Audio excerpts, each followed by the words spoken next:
Kapag tumatanda na tayo ay mas nagugustuhan natin ang pagkakaroon ng privacy. Kaya nga marami sa atin ang mas gusto na meron silang sariling silid-tulugan. May iba pa nga na hindi komportable kapag meron silang kasama sa iisang silid. Ngunit paano kung mag-isa ka na nga lang sa iyong silid ngunit meron ka namang kasama na hindi nakikita ng pangkaraniwang mata? Nanaisin mo bang mag-isa kapag napunta ka sa ganong sitwasyon? Dear Papa Dudut, bata pa lamang ako ay hindi na ako matatakutin sa mga multo at mga elemento. Lumaki ako sa probinsya at nasanay na ako sa mga kwentong aswang. Ngunit isang pangyayari sa buhay ko ang talagang nagbigay ng takot sa akin. Bago ko simulan ang aking kwento ay hayaan niyo po muna akong magpakilala. Ako si Stella, 28 years old at nagwo-work sa isang BPO company. Ang tinutukoy kong pangyayari sa buhay ko ay nangyari lamang this year. Kagaya ng sinasabi ko ay hindi ako matatakutin, Papa Dudut. Noong bata pa ako ay ako ang palaging inuutusan ng nanay ko na bumili sa tindahan kapag gabi na. Yung iba kasing kapatid ko ay natatakot na lumabas kapag madilim na dahil merong kumakalat na chismis noon sa aming lugar na meron daw manananggal doon na nangunguha ng bata. Hindi naman sa hindi ako naniniwala sa aswang, multo at mga elemento kaya wala akong takot. Hindi pa kasi ako nakakakita ng ganoon kaya wala akong ideya kung ano ang itsura nila at kung dapat ba talaga silang katakutan. Nadala ko ang ganong ugali ko hanggang sa ako ay mag-high school. May kwento na meron daw nagpapakitang estudyanteng babae sa TLE building. At nang i-dare ako ng mga kaklase ko na magpunta na mag-isa sa building ay ginawa ko ng walang takot yon. Wala naman akong nakitang multo o kahit na ano. Undergraduate ako sa college, Papa Dudut. Kinailangan kong huminto sa pag-aaral para mag-give way sa iba kong kapatid. Pangalawa kasi ako sa 4 na magkakapatid at ng time na yon ay patapos na sa college ang aming panganay. Kinausap ako ng nanay at tatay ko na baka pwede ako mag-stop muna para makapag-focus sila sa pag-aaral ng panganay kong kapatid. Alam ko na hindi kami mayaman at naiintindihan ko kung bakit humantong sa ganong desisyon ang mga magulang ko. Pumayag ako na mag-stop muna sa pag-aaral at nangako sina nanay at tatay na once na makapagtapos na ang ate ko ay ako naman ang pagtatapusin nila sa college. Nasa hustong edad na ako ng time na yon para magtrabaho kaya hindi ako nagdalawang isip na magtrabaho. Paraan ko na rin yon para makatulong sa gastusin sa bahay kesa naman sa nakatambay lamang ako, Papa Dudut. Ang una kong trabaho ay nagbantay ako ng isang internet shop sa aming lugar. Pero hindi rin ako nagtagal doon kasi naliliitan ako sa sahod. Kaya naghanap ako sa bayan ng ibang trabaho at naging sales lady naman ako sa isang tindahan ng sapatos. Nang makapagtapos na ang panganay kong kapatid ay tinanong ako ng mga magulang ko kung handa na ba akong bumalik sa pag-aaral. Ang sabi ko sa kanila ay huwag na muna dahil nagustuhan ko na ang pagtatrabaho kasi kumikita na ako noon ng pera. Totoo nga yata yung sinasabi ng iba na once na nagtrabaho ka na at naranasan mo na ang kumita ng pera ay tatamarin ka nang bumalik sa pag-aaral. Alam kong mali yon dahil sobrang importante ng edukasyon. Pero yon ang naging desisyon ko ng panahon na yon, Papa Dudut. Okay naman ang sahod ko sa pagiging sales lady pero nangangarap pa rin ako ng trabaho na may maayos na kita. Mabuti na lamang at nakausap ko ang kaibigan kong si Jeneline nang minsan siyang umuwi sa aming probinsya. Kababata ko siya at kapitbahay namin. Siyang palagi kong kalaro noong mga bata pa lamang kami ng mga manika. Nagkakakwentuhan kaming dalawa at nasabi ko sa kanya na gusto kong lumipat ng trabaho. Doon na niya sinabi na merong hiring sa pinagtatrabahuhan niyang BPO company at pwede ko siyang maging backer. Fast learner naman daw ako at mahusay sa pagsasalita ng English. Kaya sigurado raw siya na matatanggap ako. Pinag-isipan ko muna ang bagay na yon, Papa Dudut. Feeling ko kasi ay hindi ko pa kayang malayo sa pamilya ko pero natutokso ako mag-apply sa pinagtatrabahuhan ni Jeneline dahil hindi hamak na mas malaki ang sahod doon kesa sa pagiging sales lady ko. Humingi na rin ako ng tulong sa mga magulang ko sa pagdedesisyon at ang sinabi nila ay kung sa tingin ko ay mas uunlad ako sa trabaho na yon ay kailangan kong magsakripisyo na malayo sa kanila. Hanggang sa nakapag-decide na nga akong tanggapin ang offer ni Jeneline, Papa Dudut. Natuwa siya sa naging desisyon ko at inasikaso ko na kaagad ang lahat ng requirements sa gagawin kong pag-a-apply sa trabaho. Lumuwas na kaagad ako at nagawa ko namang ipasa ang lahat ng exams at interviews. Grabe ang saya ko nang matanggap ako at syempre hindi ko nakalimutan na magpasalamat kay Jeneline sa lahat ng tulong na ginawa niya sa akin. At dahil sa kailangan ko ng matutuluyan ay nag-offer si Jeneline na doon na lamang sa apartment niya tumira para mas makatipid ako. Saka para mas safe daw ako kasi magkakakilala naman kami. Pumayag ako sa bagay na yon lalo na at wala pa akong alam sa Maynila. Mas okay nakakilala ko ang makakasama ko sa bahay. Agad din akong lumipat sa apartment ni Jeneline. Meron siyang isang kwarto na may 2 kama. May kasama kasi si Jeneline doon, nakatrabaho din namin na isang babae na ang pangalan ay Alma. Kaya sa sahig muna ako natulog pero meron naman akong latag na kutsyon.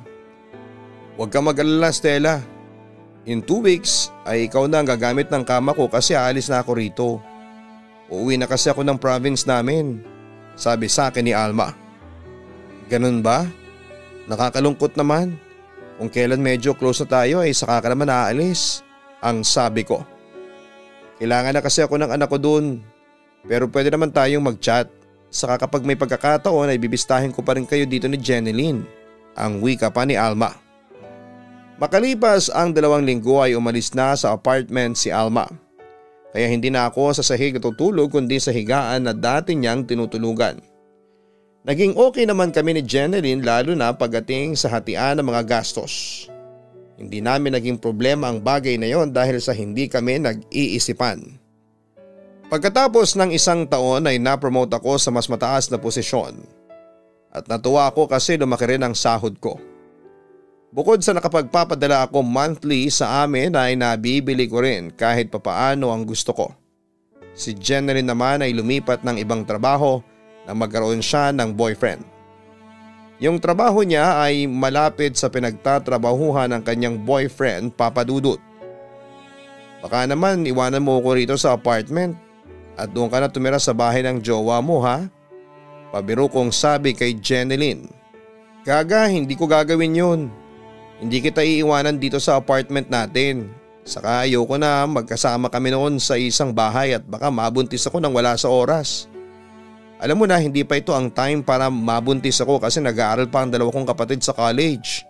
Ang turan pa ni Jeneline. Promise mo yan sa akin, ha? Sambit ko. Oo, promise. Kahit mamatay pa ako ay nandito pa rin ako sa apartment as a ghost. Pabiro pang sabi niya sa akin. Kilala ko si Jeneline bilang isang masayahing tao kaya nga marami siyang kaibigan dahil sa katangian niya na yon. Hindi ko siya nakikitaan ng kahinaan kasi palagi lamang siyang masaya. Sa mahigit 1 taon naming magkasama sa isang apartment ay hindi siya nag-open sa akin ng kahit na anong problema. Hindi ko siya nakikita ng kahinaan kasi palagi lamang siyang masaya. Sa mahigit 1 taon naming magkasama sa isang apartment ay hindi siya nag-open sa akin ng kahit na anong mga problema. Hindi kagaya ko na palagi naglalabas ng sama ng loob sa kanya tungkol sa aking work, mga katrabaho at kung minsan ay family problems. Kaya yon ang kinaiinggit ko kay Jeneline. Yung strong siyang babae. Lahat ay kaya niyang dalhin at lahat ay kaya niyang tawanan na lamang kesa sa problemahin. Kaya naman laking pagtataka ko ng isang araw ay napansin ko na tahimik siya. Palagi siyang nasa kwarto at walang ganang kumain. Hindi ako sanay na ganoon ang aking kaibigan kaya naman kinausap ko siya. Jen, napapansin ko na parang ang lungkot mo nitong mga nakalipas na araw. Meron ka bang problema? Pwede kang mag-open sa akin, ang sabi ko kay Jeneline. Problema? Wala, nakakapagod lang sa work ngayon, tugon niya.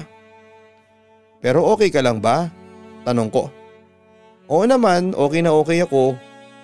Huwag mo akong pansinin, sabi pa niya sabay ngiti sa akin. Dahil sa sinabi ni Jeneline na okay lamang siya ay naging kampante na ako kahit papaano. Siguro nga ay pagod lamang siya sa trabaho kaya ganon ang naging kilos niya. Pero sa paglipas sa mga araw ay nanatiling ganon si Jeneline, Papa Dudut. May mga pagkakataon na namamaga ang mga mata niya na parang galing siya sa pag-iyak. Gusto ko sana siyang tanungin kung meron ba talaga siyang problema pero nahiya na ako. Baka kasi masabihan ako na makulit. Inisip ko rin na strong si Jeneline at kung meron man itong problema ay kaya nito yon. Kahit na hindi ko siya tulungan o kausapin man lang. Hinayaan ko na lamang si Jeneline kahit palagi kong napapansin na meron siyang dinadalang problema, Papa Dudut. Iniisip ko na kaya niya yon at malalampasan niya isang araw. Saka naging kampante din ako na kung hindi na talaga niya kaya ay siya mismo ang lalapit sa akin upang humingi ng tulong. Isang araw ay nagulat na lamang ako nang malaman ko mula kay Jeneline na nag-resign na siya sa kanyang trabaho at nag-a-apply na ulit siya sa ibang company. Nagtaka ako kasi sa pagkakaalam ko ay kaya siya umalis sa company kung saan ako nagtatrabaho ay upang mapalapit siya sa boyfriend niya na mahal niya. Jen, bakit ka pala lilipat ng work? Di mapapalayo ka yan sa jowa mo? Tanong ko sa aking kaibigan. Okay lang. Wala naman na kami last month pa. Parang wala lang nasagot ni Jeneline. Seryoso ka ba? Kaya ka ba malungkot nitong mga nakaraang araw? Malungkot kong tanong sa kanya. Oo, pero wag kang mag-alala kasi okay na ako ngayon. Naka-move on na ako sa kanya, ang wika ni Jeneline. Hindi ko na inungkad pa ang reason ng breakup ni Jeneline at ng ex-boyfriend niya. At bakit malungkot ulit siya. Mabilis naman siyang nakahanap ng bagong trabaho at simula noon ay bumalik na ang dating Jeneline na masayahin at hindi kakikitaan ng problema. Napansin ko rin na naging madalas ang paglabas niya kasama ang mga katrabaho niya. Hinayaan ko na lamang siya at baka paraan niya yon para maglibang at hindi na maalala pa ang kanyang ex. May mga pagkakataon din na isinasama ako ni Jeneline sa mga lakad niya. Pero tumatanggi ako. Bukod kasi na para sa akin ay gastos lamang yon, ay hindi rin naman talaga ako mahilig lumabas at magpunta sa mga bar para maglasing, Papa Dudut. Dahil sa nakita ko na tumatawa at ngumingiti na ulit si Jeneline, ay inisip ko na okay na talaga siya at hindi ko na siya kailangan pang kulitin kung meron ba siyang problema. Inassume kong okay na talaga siya, Papa Dudut. Isang gabi ay hindi umuwi si Jeneline sa apartment. Medyo nag-worry ako kasi kapag may lakad siya ay nagpapaalam siya sa akin palagi. Pero iba ng gabing yon. Wala siyang chat or text sa akin kung nasaan siya. Kinabukasan ay hindi pa rin umuwi si Jeneline. Tinawagan ko siya pero hindi ko siya makontak. Nag-worry na ako sa kaibigan ko nang sumunod na gabi ay hindi pa rin siya umuwi. 2 araw nang hindi umuwi ang kaibigan ko sa apartment at doon ako nagpunta sa pinagtatrabahuhan niya at nagtanong ako sa mga katrabaho niya roon. May nakapagsabi sa akin na nag-leave si Jeneline ng 3 araw.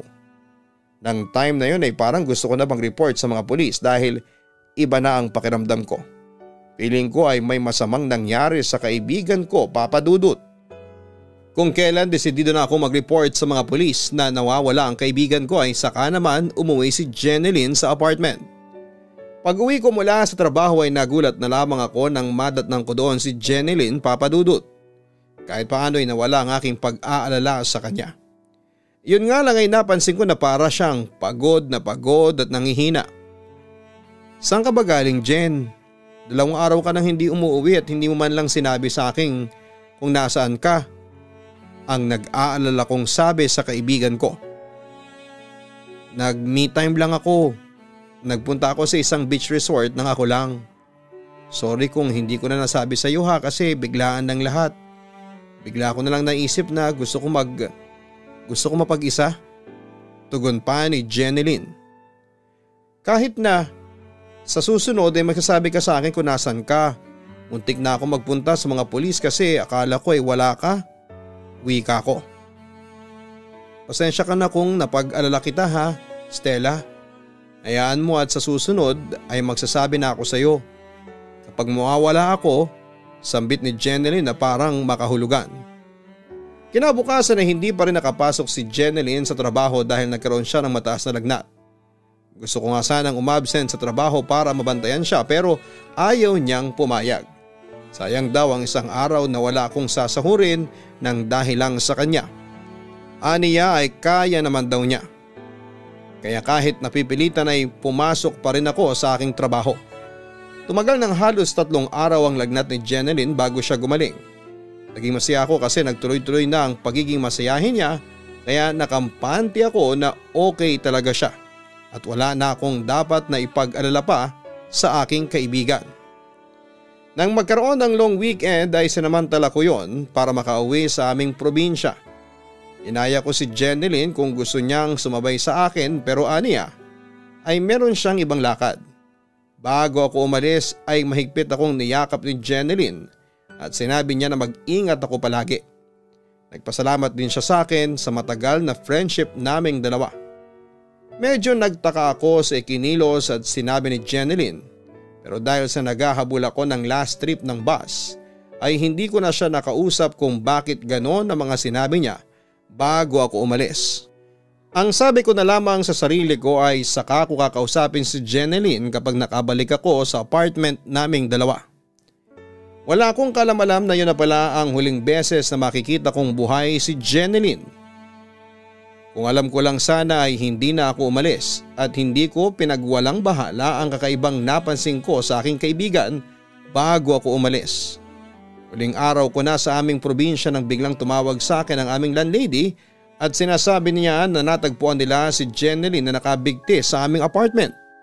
Wala na itong buhay nang makita nila. Magbibigay raw sana siya ng pagkain kay Jeneline dahil sa birthday ng anak ng aming landlady. Alam niya na nasa loob ng apartment ng kaibigan ko kaya kinatok niya ito. Nang walang nagbukas ay kinabahan na ang aming landlady kaya ginamit na nito ang duplicate key at doon na niya nakita si Jeneline na patay na. Grabe ang iniyak ko ng time na yon, Papa Dudut. Mas lalo pang mahirap sa akin dahil ako pa ang nagsabi ng masakit na balita sa pamilya ni Jeneline. Wala namang foul play at may sulat pang iniwan si Jeneline bago niya kitlin ang sariling buhay. Nakalagay sa sulat sa pagod na siyang magpanggap na masaya. Ang dahilan niya kung bakit niya yon ginawa ay dahil sa pakikipag-break ng boyfriend niya pagkatapos ay nalaman niyang buntis siya. Nang sabihin niya sa ex niya na buntis siya ay nagalit pa ito sa kanya at sinabihan siya na ipalaglag ang bata sa kanyang sinapupunan. Magulo ang isipan ni Jeneline at nagawa niyang alisin ang bata na kanyang ipinagbubuntis. Hindi na raw kinaya ng konsensya ni Jeneline ang ginawa nitong pagpatay sa sariling anak kaya mas pinili nitong wakasan ang kanyang buhay.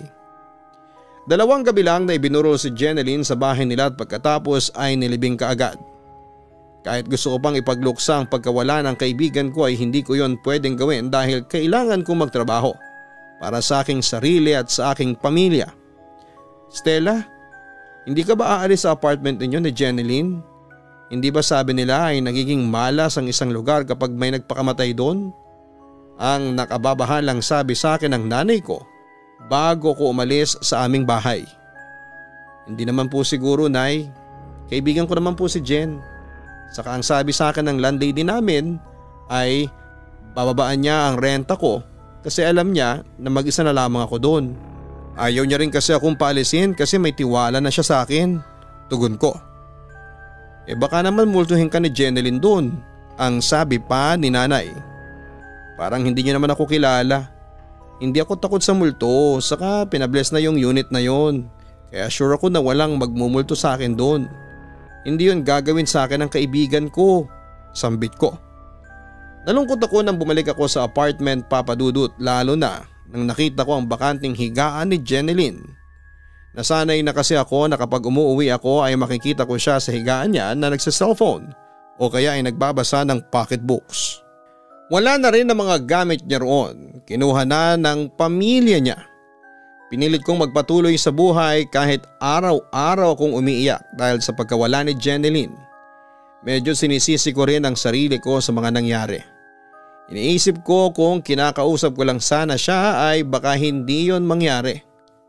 Naging kampante kasi ako porket nakikita ko na masaya siya. Akala ko ay okay na talaga siya pero ang totoo ay hindi pala, Papa Dudut. Hindi ko na naisipan na maghanap ng makakasama sa apartment. Kaya ko naman ang renta dahil bumaba na yon. Saka hindi ko rin kayang kumuha na makakasama roon na hindi ko naman masyadong kilala. Ang hirap nga lang masanay na wala na si Jeneline dahil siya ang nagbibigay ng saya at ingay sa apartment na yon, Papa Dudut.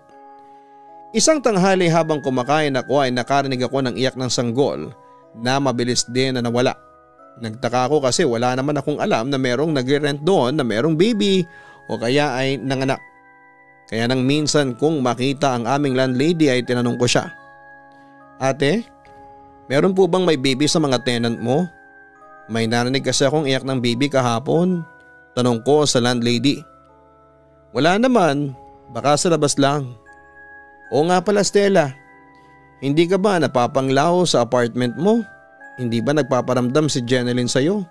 Tanong naman niya sa akin. Naku ate, kung sakali na magparamdam si Jen ay okay lang. Hindi naman ako matatakutin. Pero so far wala naman akong nararamdaman na kakaiba. Sagot ko. Mabuti naman kung ganun. Nagwo-worry rin ako sa iyo ang sabi niya. Salamat ate pero feeling ko ay hindi magpaparamdam si Jen kasi napabless mo na ang unit. Sambit ko. Hindi ko na binigyan pa ng pansin ang iyak ng sanggol na aking narinig. Minsan na wala akong pasok sa trabaho ko ay napansin ko na medyo makalat na ang mga gamit ko sa kwarto. Inayos ko mga yon at ang iba kong gamit ay nilagay ko sa bakanting higaan na dating kama ni Jeneline para mas maging maluwag ang aking kwarto. Kinabukasan ng umaga pagkagising ko ay nagtaka ako kasi nasa sahig na ang lahat ng gamit na nilagay ko sa bakanting higaan. Hindi ko matandaan na ibinaba ko yon, Papa Dudut. Pero dahil sa nagmamadali na ako sa pagpasok sa work ay hinayaan ko muna ang mga gamit ko na nakakalat sa may sahig. Nang makabalik na ako sa apartment mula sa trabaho ay saka ko inayos sa mga gamit sa sahig at nilagay ko ulit yon sa ibabaw ng bakanting higaan. Kinabukasan ng umaga ay nagtaka ako kasi nasa sahig na naman ang mga gamit ko. Doon ako nakaramdam na may nangyayaring kakaiba. Agad kong naisip si Jen at baka ayaw niyang palagyan ng ibang gamit ang dati niyang higaan. Kaya hindi ko na binalik pa ang mga gamit ko sa higaan na yon. Naisip ko rin na baka naroon pa rin sa apartment ang kaluluwa ni Jeneline. Pero hindi naman ako natakot lalo na at kaibigan ko si Jeneline. Tiwala ako na wala siyang gagawin na masama sa akin. Dumating na nga ang pandemic. Nag-work from home ako at nagpasalamat ako kasi hindi ako nawala ng trabaho ng panahon na yon. Palagi na ako nasa loob ng apartment sa takot ko na makasagap ako ng virus sa labas.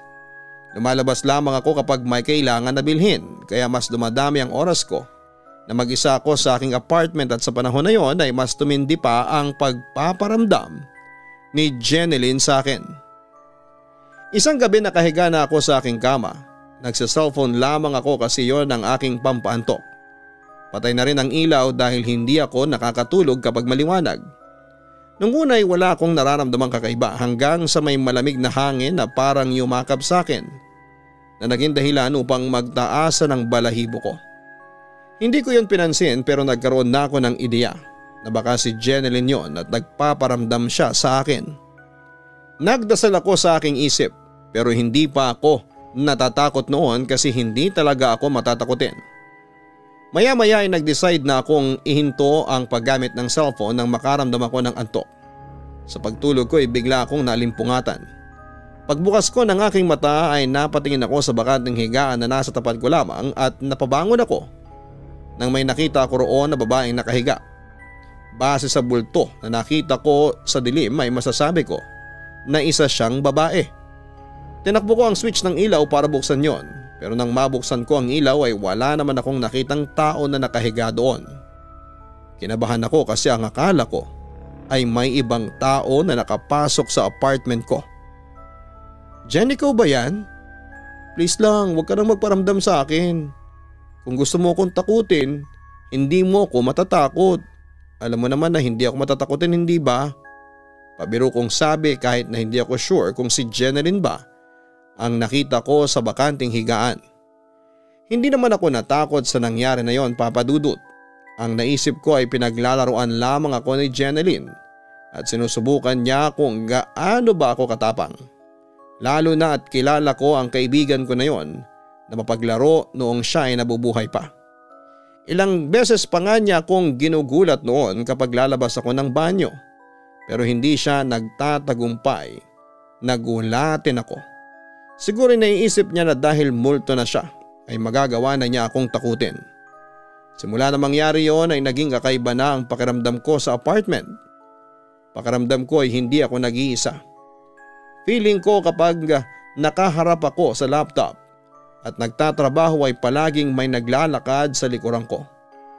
Kapag lumilingon naman ako ay wala akong nakikita. Madalas din ako na mawala ng gamit. Kahit alam ko kung saan ko nilagay ang isang bagay ay bigla na lamang yung mawawala. Tapos mahahanap ko na sa ibang parte ng apartment. May mga pagkakataon din na bigla akong nalulungkot ng walang dahilan. Bumibigat ang pakiramdam ko, lalo na kapag wala akong ginagawa. Alam ko na si Jeneline ang dahilan ng lahat ng yon, Papa Dudut. Kaya naman bago ako matulog ay hindi ko nakakalimutan na ipagdasal ang kanyang kaluluwa. Gusto ko rin naman na matahimik na siya at mapunta na siya sa dapat niyang puntahan. Hindi ko nga lang maintindihan kung bakit hanggang sa sandaling yon ay nararamdaman ko pa rin siya. Hindi ko alam kung may gusto ba siyang sabihin sa akin o kung ano. Isa sa mga hindi ko makakalimutang pangyayari sa akin sa apartment na yon ay noong isang madaling araw habang nagtatrabaho ako ay biglang bumukas ng mabagal yung pinto sa aking kwarto. Pagkatapos ay meron akong narinig na yabag na mga paan at tila pumapasok sa loob ng kwarto. Alam kong si Jeneline yon kaya hindi ako nakaramdam ng takot. Ang ginawa ko pa nga ay tumayo ako at dahan-dahan na naglakad papunta sa aking kwarto. That time ay naging kakaiba ang aking pakiramdam. Ang bigat at parang gusto kong umiyak na hindi ko ma-explain. Bigla ring lumalamig ang buong apartment na parang naka-aircon ako. Aminin ko na gusto kong makita si Jeneline at umaasa ako na kapag nakapunta na ako sa aking kwarto ay makikita ko roon ang kaluluwa ng aking namatay na kaibigan. At hindi nga ako nabigo, Papa Dudut. Pagpasok ko sa kwarto ay meron akong nakitang parang anino na nakaupo sa bakanting higaan na mabilis na tumayo at agad na nawala. Walang ano-ano'y bumuhos ang aking luha at napahagulhol sa pag-iyak. Panay ang tawag ko sa pangalan ni Jeneline kasi naniniwala ako na siya ang anino na aking nakikita ng madaling araw na yon. Hindi ako takot kundi lungkot ang aking nararamdaman. Alam ko kasi na kahit nagpapatuloy ako sa aking buhay ay hindi pa rin nawawala sa aking puso ang sakit sa pagkawala ng matalik kong kaibigan. Hanggang sa panahon na yon ay sinisisi ko pa rin ang aking sarili sa nangyari sa kanya. Pakaramdam ko nga ay habang buhay na yon naroon, Papa Dudut. Kinuha ko ang isang kandila na nakastock sa may kusina na gagamitin ko sana kung sakaling magkaroon ng brownout. Sinindihan ko yon sa ibabaw ng bakanting higaan. Pero nilagay ko yon sa baso na may kaunting tubig at baka naman magkaroon ng sunog. Ipinagdasal ko muna ng saglit si Jeneline para sa katahimikan ng kanyang kaluluwa bago ako muling bumalik sa aking pagtatrabaho. After noon ng aking shift ay natulog na ako. Sa aking pagtulog ay nagising naman ako dahil may narinig akong umiiyak na babae. Kinalabutan ako ng sobra, ang lakas kasi ng iyak niya na para bang nagmumula yon sa isang tao. Nang bumalikwas ako at napatingin sa bakanting higaan ay nanlaki ang mga mata ko sa takot at hindi ako nakagalaw ng ilang segundo nang may nakita kong bulto ng isang babae na nakabigti sa tapat ng bakanting higaan. Sa kauna-unahang pagkakataon ay nakaramdam na ako ng takot, Papa Dudut. Pumikit ako at nagdasal habang nanginginig ang aking buong katawan. Nang magmulat ulit ako ay nawala na ang iyak at ang nakita ko sa tapat ng bakanting higaan. Hindi ko alam pero naisip ko na tumatawa ang kaluluwa ni Jeneline ng sandaling yon. Siguro yung saya-saya niya kasi nagawa niya akong matakot. Pero alam ko rin sa aking sarili na hindi ko na dapat gawing biro ang mga nangyayari sa akin. Dapat ay meron na akong gawin. Pero hindi ko naman alam kung ano ang mga hakbang na gagawin ko, Papa Dudut. Wala akong alam kung paano magpaalis ng kaluluwa sa isang lugar. Ayaw ko namang umasa sa maaari kong mabasa sa internet dahil hindi ko rin alam kung tama ba ang aking mga mababasa.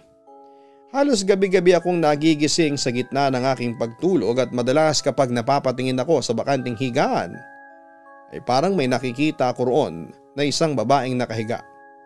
Kapag ganoon ay takot na ang aking nararamdaman, bagaman at hindi naman yun sobrang takot.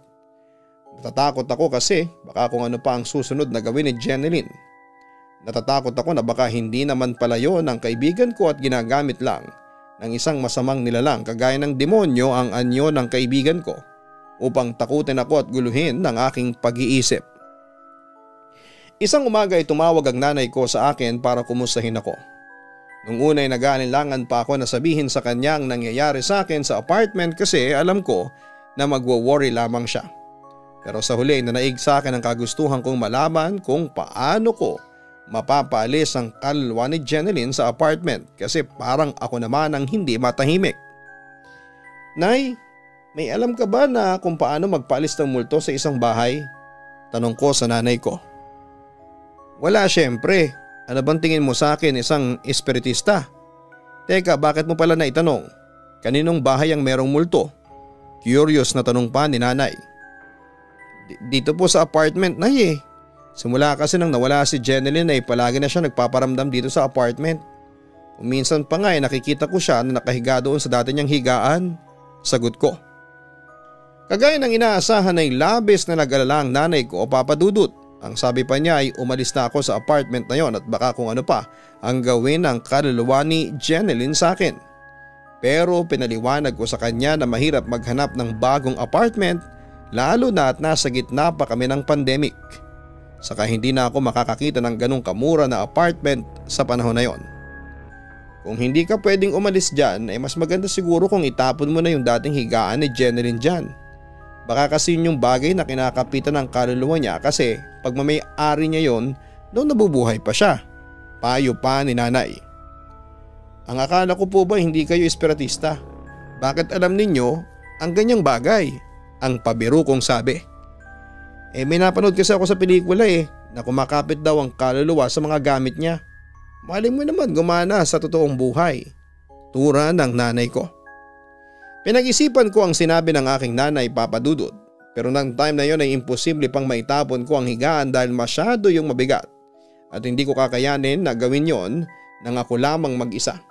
Natatakot naman ako na magpatulong sa iba dahil sa banta ng virus. Hindi nga ako nagpapapasok ng ibang tao sa aking apartment sa takot ko na makakuha ako ng virus. Kaya sa huli inalis ko ang payo ng nanay ko na itapon ng higaan na yon. Halos araw-araw pa rin na nagpaparamdam sa akin si Jeneline. Medyo nasanay na nga ako at unti-unti nang nawala ang takot ko. Basta huwag lang ulit siyang magpapakita habang nakabitin sa kisame ay okay lang sa akin, Papa Dudut. Ibang level na kasi yun at talagang kapag nakita ko ulit yon ay matatakot talaga ako. January ngayong taon ng 2022 ay tumawag sa akin ang kapatid ko at ang gusto niya ay magtrabaho sa Maynila. Nakiusap siya sa akin na baka pwedeng sa apartment ko siya magstay para mas makatipid siya. Dahil alam ko na mahal ang mga paupahan doon ay walang pagdadalawang isip na pumayag ako. Maganda na rin yon para meron na akong makakasama na kilala ko talaga. Nang makapunta na ang kapatid kong si Sonia sa apartment ay sinabi ko Ang gagamitin niyang tulugan ay ang higaan dati ni Jeneline pero hindi ko sinabi sa kanya na higaan yon dati ng namatay kong kaibigan. Pero siya na mismo ang nagtanong sa akin. Ate, hindi ba? Kasama mo dati dito si Ate Jen? Yang higaan ba na yan ang higaan niya dati? Tanong pa ni Sonia. Oo, bakit mo na itanong? Wika ko. Parang nakakatakot kasi na humiga dyan ate. Sagot pa ni Sonia. Naintindihan ko si Sonia kung bakit siya natatakot na gamitin ang higaan na yon, Papa Dudut. Nagsuggest pa siya na baka pwedeng magtabi na lamang kami sa higaan ko pero ang sabi ko ay kasya naman kaming dalawa doon pero siksikan kaming dalawa. Kaya ang ginawa ko ay ako na lang ang gumamit sa higaan dati ni Jeneline at siya sa higaan ko. Sa unang beses kong matulog sa higaan na yon, na ilang taon din na bakante ay may takot akong naramdaman. Iba pala ang pakiramdam na matulog ka sa isang higaan tapos alam mo na namatay ang dating gumamit noon, Papa Dudut. Ngunit laking pasalamat ko sa Diyos na wala akong naramdaman na kakaiba o nangyari sa akin na masama sa unang beses kong gamitin ang dating higaan ni Jeneline. Ngunit sa pangalawang gabi ko na natulog doon ay saka may nangyari sa akin. Habang natutulog ako ay may naramdaman ako na tumabi sa akin kasi sumikip yung kama. Maya-maya ay may yumakap sa akin na naging dahilan upang magtaasan ng aking balahibo. Hindi pa roon natapos ang lahat dahil nang sinubukan kong gumising ay hindi ko maibukas ang aking mga mata. Yung alam kong gising na ako pero ang katawan ko ay hindi pa. Hindi ako makagalaw pero nakapagtataka na kahit nakapikit ako ay nakikita ko ang aking kapaligiran. Ang mas nakakatakot pa ay nakikita ko si Jeneline na nakayakap sa akin ng mahigpit. Pinilit kong magising ng tuluyan. Pinilit kong sumigaw para maalerto si Sonia kasi hindi ko alam ang nangyayari sa akin. Mabuti na lamang at nagising ang kapatid ko kaya ginising niya ako. Nang magising ako ay para akong nakaalis sa bingit ng kamatayan. Ang sabi ng kapatid ko ay narinig niya akong umuungol kaya ginising niya ako. Baka raw kasi binabangungot ako, Papa Dudut. Ano ba kasing napanaginipan mo ate? Ang nag-aalalang tanong ni Sonia. Si Jeneline, nakayakap siya sa akin. Pero ang kinakatakot ko talaga ay alam kong gising na ako pero hindi ako makagalaw. Tugon ko. Sleep paralysis yatang nangyari sa iyo ate. Nabasa ko sa internet na ganyan kapag nag-i-sleep paralysis. Mabuti na lang pala at nagising ako at baka kung ano na nangyari sa iyo. Sambit pa ni Sonia. Sa takot ko na baka maulit ang nangyari na yon sa akin ay nag-decide ako na magsiksika na lamang kami ni Sonia sa dati kong higaan. Mas okay na ang ganon kesa ma-experience ko ulit yon. Kasi pakiramdam ko ay papanaw na ako, Papa Dudut. Akala ko ay hindi na ako magigising pa. Ang ginawa na lang din namin ni Sonia ay pinagtulungan naming itayo sa may dingding ang higaan ni Jeneline dati. Naisip ko na kapag ganon, ang pwesto ng higaan ay hindi ko na makikita si Jeneline na nakahiga doon.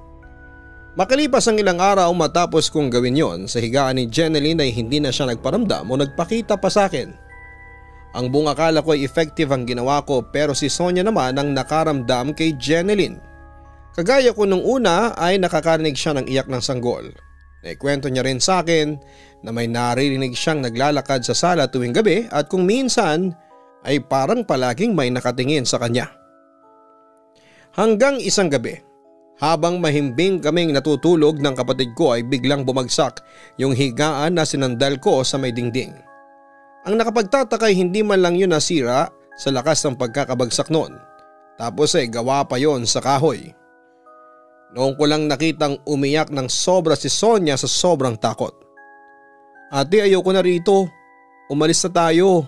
Ang umiiyak na pakiusap pa ni Sonia. Ang kaligtasan ng kapatid ko ang sinalang-alang ko sa pagkakataon na yon, Papa Dudut. Masakit man na umalis ako sa apartment kung saan naroon ang alaala ni Jeneline. Ay naghanap na ako ng bagong apartment na lilipatan naming magkakapatid. Tinis na lang namin ang ilang araw na natitira namin sa apartment na yon at nang pwede na kaming umalis ay umalis na kami ni Sonia. Kaya naman na naming magbayad sa aming bagong apartment dahil nakahanap na ng trabaho ang kapatid ko. Simula nang umalis kami sa dati kong apartment ay hindi na nagparamdam pa si Jeneline sa akin o kahit kay Sonia. Kaya na-realize ko na yon ang tamang gawin para matahimik na kami. Ngayon ay wala akong ibang hiling kundi ang katahimikan ni Jeneline. Sana'y hindi na niya gambalain pa ang kung sino man na bagong magre-rent sa apartment na yon at sana'y mapatawad niya ako. Noong sandali na binaliwala ko siya kahit nakaramdam na ako ng kailangan niya ng makakausap. Siyempre unti-unti ko na rin pinapatawad ngayon ang sarili ko sa nangyari sa aking kaibigan. Alam ko kasi na kahit na hindi nagpaparamdam si Jeneline sa akin ay hindi pa rin ako matatahimik kung patuloy kong sisisihin ang aking sarili. Lubos na gumagalang, Stella. Lahat tayo ay may dinadalang problema, mabigat o magaan man yan, ay hindi tayo sigurado kung ano ang maaaring maging resulta ng mga problema sa ating pag-iisip. May ilan na kahit gaano kabigat ang kanilang problema ay nadadala pa rin nila ng maayos ang problema. Meron din na hindi na kinakaya kaya nakakaisip sila na hindi magagandang paraan upang ito ay matakasan. Kaya maganda rin na maging aware tayo sa mga taong nakapaligid sa atin, lalo na sa mga miyembro ng ating pamilya at mga kaibigan. Hindi kabawasan sa atin na kumustahin sila paminsan-minsan. Ang taong may pinagdadaanan minsan ay hindi nila kailangan ng payo. Dahil mas kailangan nila ng isang tao na makikinig at makakaintindi sa kanila. Ang simpleng pakikinig ay malaki ang magagawa upang mailigtas ang buhay ng isang tao na gusto nang sumuko. Huwag kalimutan na mag-like, share at subscribe. Maraming salamat po sa inyong lahat. Ang buhay ay mahiwaga, laging may lungkot at saya. Sa Papa Dudut Stories, laging may karamay ka.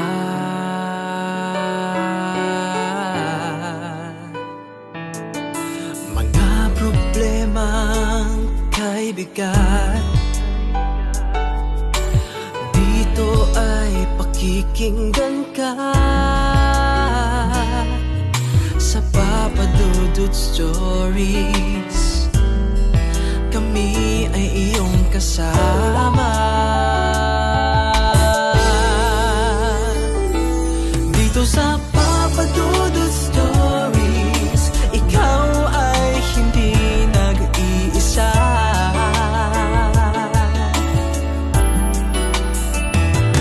Dito sa Papa Dudut Stories, may nagmamahal sa'yo. Papa Dudut Stories, Papa Dudut Stories, Papa Dudut Stories.